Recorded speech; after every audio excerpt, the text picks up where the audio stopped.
Penemuan mayat di jembatan Pesona Senai. Mayat perempuan. Barusan. Halo guys, balik lagi dalam channel gua.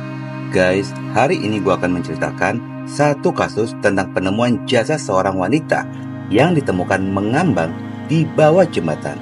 Siapakah wanita itu dan permasalahan apa di balik pembunuhan ini? Yuk kita simak videonya.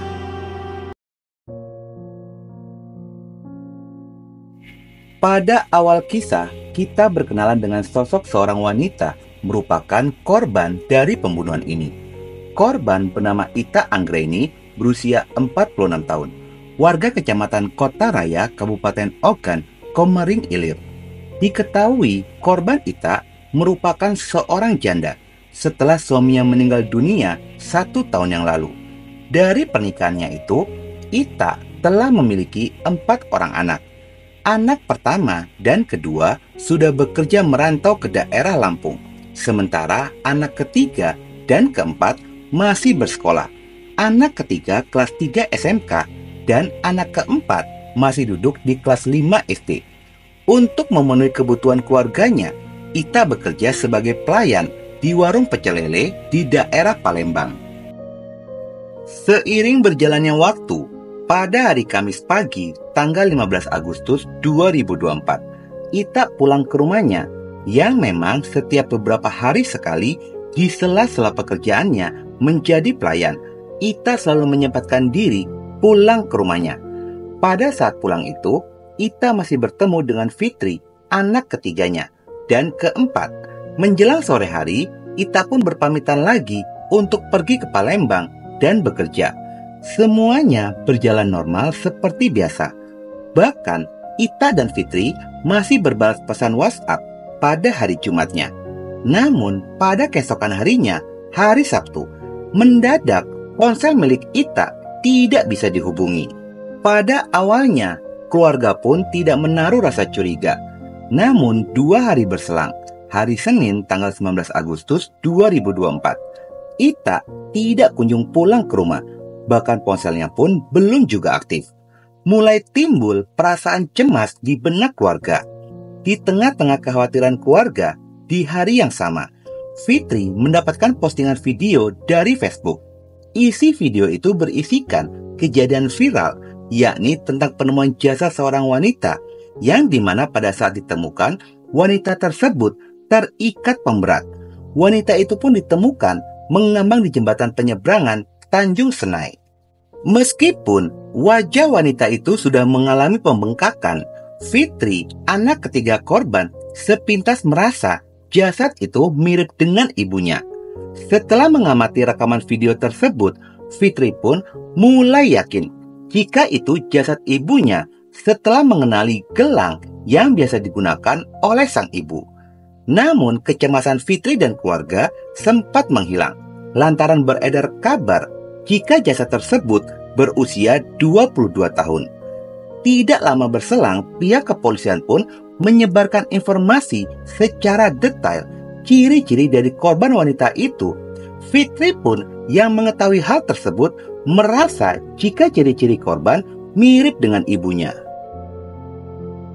Fitri segera memberitahu kakak perempuannya yang bernama Meisa, 23 tahun, yang pada saat itu Meisa sedang teleponan dengan kekasihnya.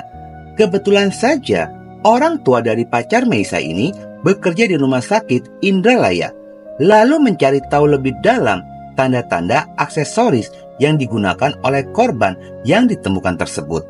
Dan ternyata Meisa dan Fitri mendapati fakta jika gelang itu milik ibu mereka.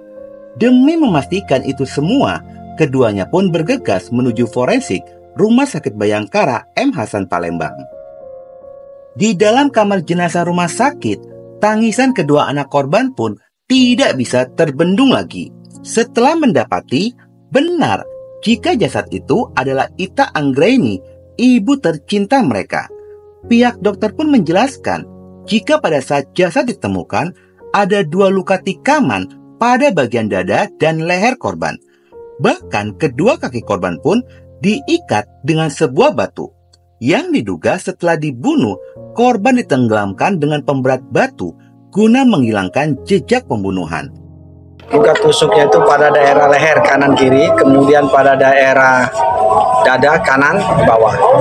Itu kemudian ada luka robek, jadi nampaknya melawan juga ada itu pada punggung tangan kanan dan kiri. Berdasarkan dari kesaksian keluarga, jika ponsel dan motor korban tidak ditemukan pada saat jasad ditemukan, ada dugaan korban ini merupakan korban pembegalan. Namun itu hanya dugaan awal saja. Pihak kepolisian pun sedang melakukan penyelidikan serta menggali informasi dari saksi yang terkait dengan korban. Sementara itu, keluarga pun sangat berharap pembunuhan ini segera terungkap. Selain itu, keluarga yang meratapi kehilangan sosok korban Ita dan keluarga pun merasa iba dengan nasib ketiga dan keempat anak korban yang sedang membutuhkan biaya sekolah.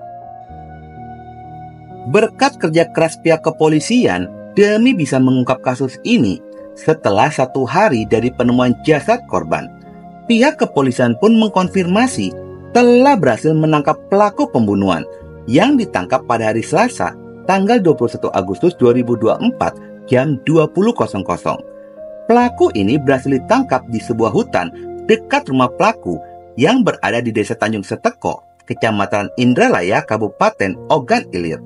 Diketahui pelaku pembunuhan tersebut bernama Akmaluddin berusia 51 tahun, yang ternyata hubungan antara korban dan pelaku ini merupakan sepasang kekasih. Pelaku Akmaluddin merupakan seorang teknisi listrik yang pada awal penangkapan disangkalkan pelaku pembunuhan disertai dengan pencurian dengan kekerasan.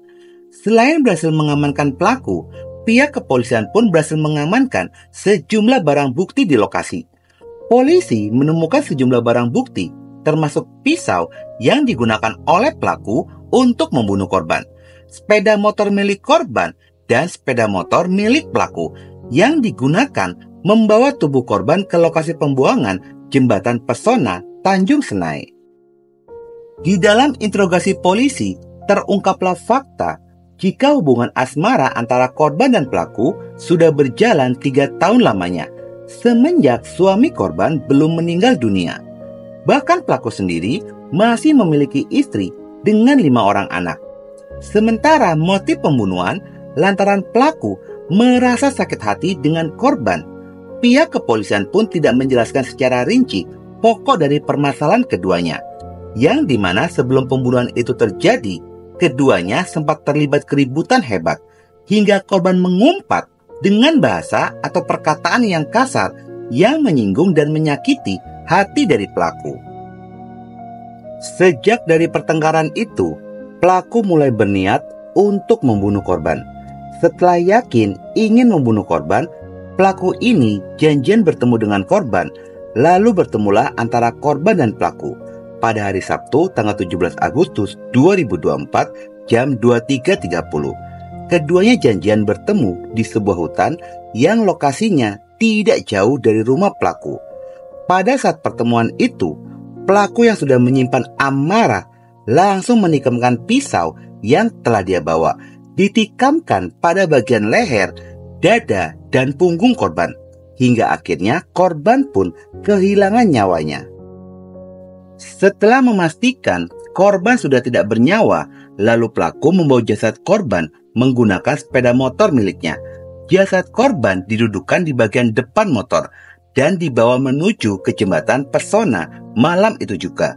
Setibanya di atas jembatan, pelaku mengikatkan tali pada kedua kaki korban dengan batu, yang tujuannya agar tubuh korban ini tenggelam untuk menghilangkan jejak pembunuhan. Setelahnya, pelaku menendang tubuh korban masuk ke dalam air dan tenggelam, lalu pelaku meninggalkan lokasi. Barang-barang berharga milik korban seperti ponsel dan motor dibawa oleh pelaku, yang pada akhirnya polisi berhasil menangkap dan mengungkap kasus pembunuhan ini. Atas perbuatannya, pelaku terjerat pasal pembunuhan berencana dan terancam pidana maksimal, yaitu pidana mati. Intisari dari kasus ini, perselingkuhan berdampak buruk. Mungkin yang paling ringan dampaknya akan berdampak pada ekonomi, dan dampak terbesarnya adalah pembunuhan atau kematian. Sebaiknya hindari perselingkuhan dan zina. Oke guys, sekian dulu video gua hari ini, dan jangan lupa ikuti terus video gua. Oke?